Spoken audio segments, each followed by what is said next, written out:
Most people think they are a physical being living in a physical universe, but in reality, you're a vibrational being in a vibrational universe. And that changes absolutely everything because you're more powerful than you could ever imagine.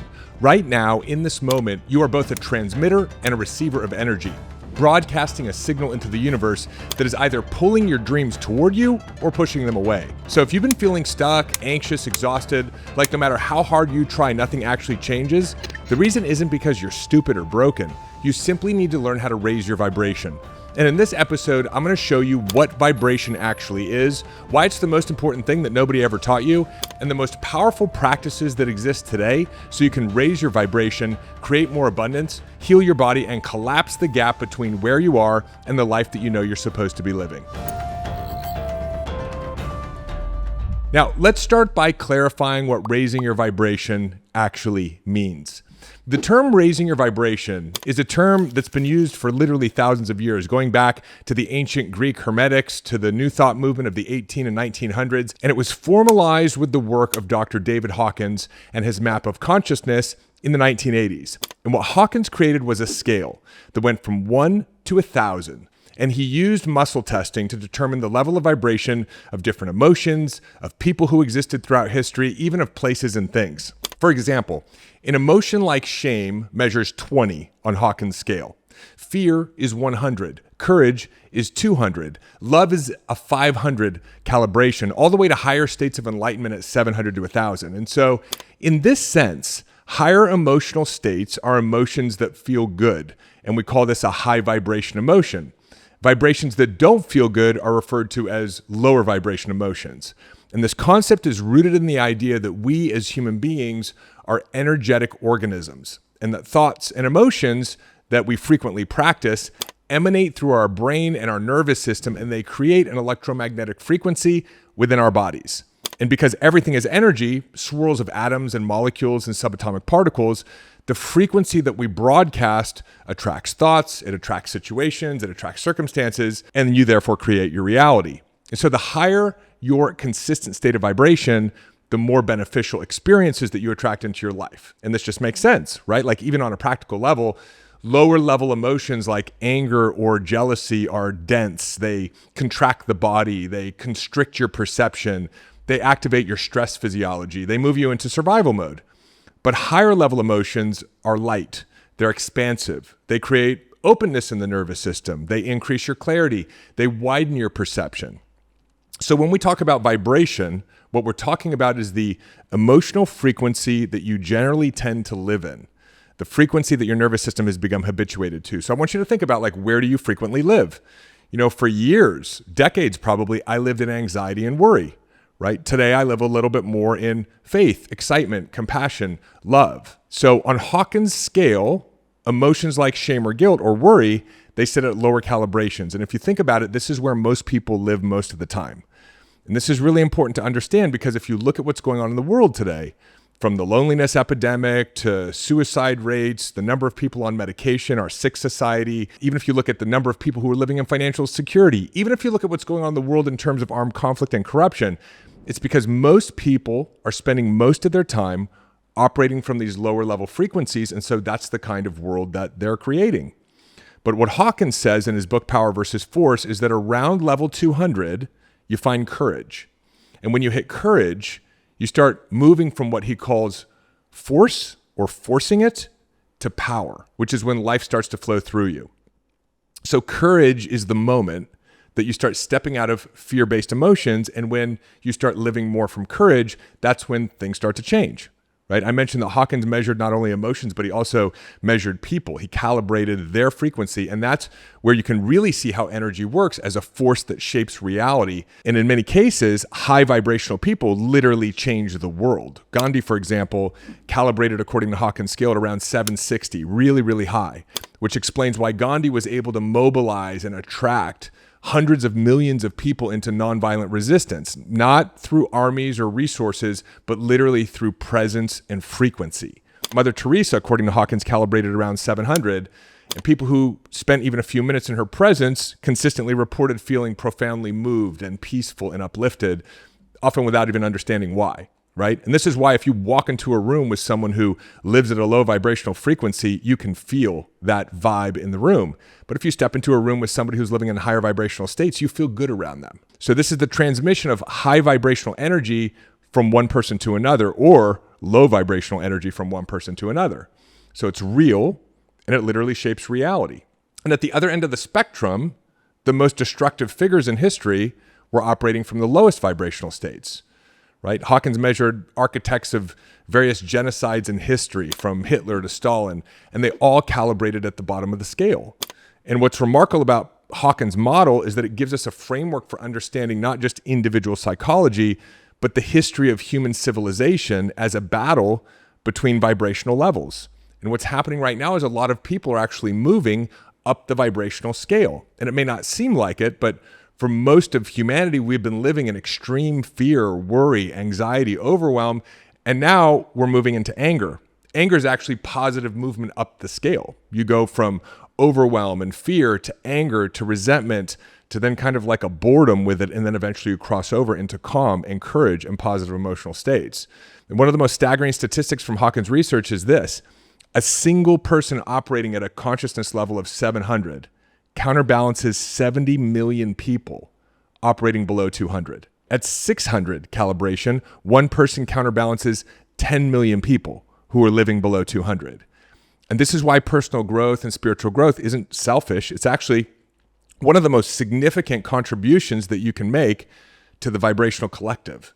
Because when you raise your vibration, you're not just improving your own life, you're shifting the collective field. And so raising your vibration simply means this: it's moving from primal emotional states into powerful emotional states. Now, why does this matter? It matters because higher vibrational states are conducive to everything that you want: a healthier body, more financial security, spiritual connection, presence. Because joy, calm, curiosity, peace, these are states that positively regulate the nervous system. They activate the parasympathetic tone of your nervous system. They improve immune response. They reduce inflammation. You know, Western medicine already acknowledges that most chronic diseases in the developed world are stress-related. So stress is a primal state, not a powerful state. And so when you're chronically stressed, you're chronically in fight or flight, and your sympathetic nervous system is active. That means your cortisol is elevated. There's inflammation. There's constriction. That is a low vibrational state. And it consistently taxes the system. And it doesn't just drain your body of its health, it clouds perception, right? And again, this is why personal growth is so important, because unprocessed childhood traumas and emotional triggers are programs that live in your nervous system, and they pull you into lower vibrational states. And when that happens, all of your energy and resources are going towards dealing with the tension and the resistance and the friction in the system, as opposed to expressing your energy outward. So when you clear out your fears and your resentments and your anger, you naturally start to move into a higher emotional and vibrational state. Now, this is a really important thing to understand, because getting into a high vibrational state isn't as much about trying to get into a high vibrational state. It's just stop doing what's keeping you in a low vibrational state. And when you move into a high vibrational state, now your energy is naturally being used productively. You have greater levels of intuition, better health, better ideas, a greater level of presence in your life. And from a manifestation standpoint, the principle is really simple. Like attracts like. So however you're vibrating, lower vibrational emotional states create lower vibrational experiences like sickness, poverty, daily problems. But when you raise your vibration, you attract higher vibrational experiences. You become healthier, you become more connected, you become more purposeful, more prosperous, more capable of contributing meaningfully to the world. And so I would say that raising your vibration is not a luxury, it's a necessity. And it's not just our thoughts or our limiting beliefs or our fears that keep us in lower vibrational states, but what you eat matters, for example, like highly processed foods, seed oils, excessive sugar, high fructose corn syrup. These are lower frequency inputs because they're unnatural inputs. And that's why they create inflammation, right? Inflammation is your body's response to lower vibrational inputs, and lower vibrational inputs create stress on the system, and stress creates energy leaks. And so the energy of your cells becomes allocated to managing internal friction rather than fueling higher levels of function like clarity or sharpness or vibrancy. You know, think about it. High vibrations equal vibrancy. And that's what you want, right? to be vibrant, to be active, to be alive, both mentally and physically and emotionally and spiritually. But when your system is tasked with constantly managing stressors, right, biochemical stressors or emotional stressors, you are not operating at your natural baseline. You're constantly compensating, and that compensation lowers your vibrational capacity. Hey, it's David. Quick interruption to your regularly scheduled podcast episode. I want to let you know about an opportunity to go even deeper into this work together. If you have not yet, please check out the show notes. In there, we've got links to both our Mind Hack and our Whole Human Framework programs.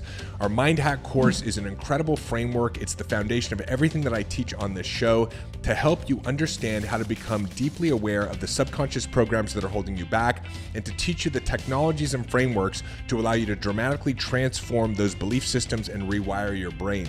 Again, the Mind Hack program is our 7-day self-paced program. We also have our 12-week course, The Whole Human Framework. And we've got both of them right now bundled in a special offer for those of you who want to go big, want to go fast, and who understand that you don't want to put off another day of your full potential or holding on to unnecessary stress, anxiety, or suffering, but you want to be liberated from these habits of thinking and have a powerful living experience. Check out the link in the show notes. Jump on over to the website. Take a look at the programs and the extraordinary success stories of entrepreneurs just like you who have gone through these courses, and I will see you on the other side. And now, back to your regularly scheduled podcast episode. And the reason so many people are struggling to feel good is because our entire environment has been structured to keep you in a low vibrational state, right? Not just food, but screens and scrolling and rapid shifting of attention and media propaganda and the fear and the doom and the gloom. All these things, unless you're vigilant about it, drain your energy and lower your vibration. And that's why you're seeing a lot of people moving away from technology and from media. There's like a great opt-out taking place. People are returning to nature. They're returning to what's real, because you can feel that something isn't right in today's fabricated reality. You can feel your vibration being pulled down, can't you? And a lot of times, the first big step towards raising your vibration isn't about doing something. As I said before, it's about not doing what's been pulling your vibration down.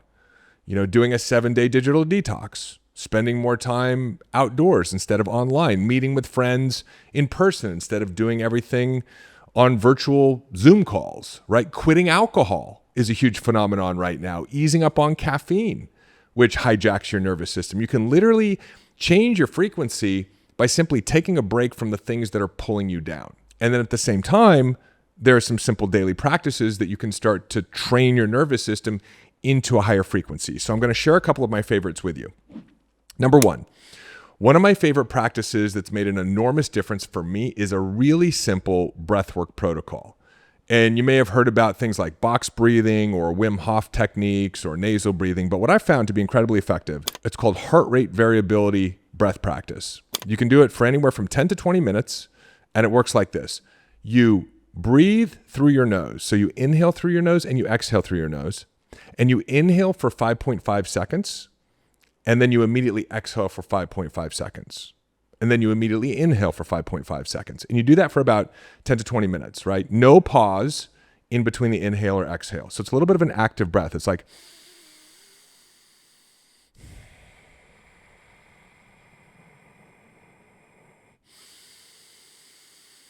just like that, right? No pause in between. I do it during online meetings. I do it when I'm in the car. I try to do it once a day. And it's so effective that literally some people report it as having the same effect as taking like a pharmaceutical muscle relaxant. And I actually find that to be true. After about 20 minutes, like I'm so chilled out, I feel like it was back in the day and I took something. So it immediately resets the state of the nervous system and it moves the body back into a high vibrational frequency. It is one of the most powerful and accessible tools that I know of.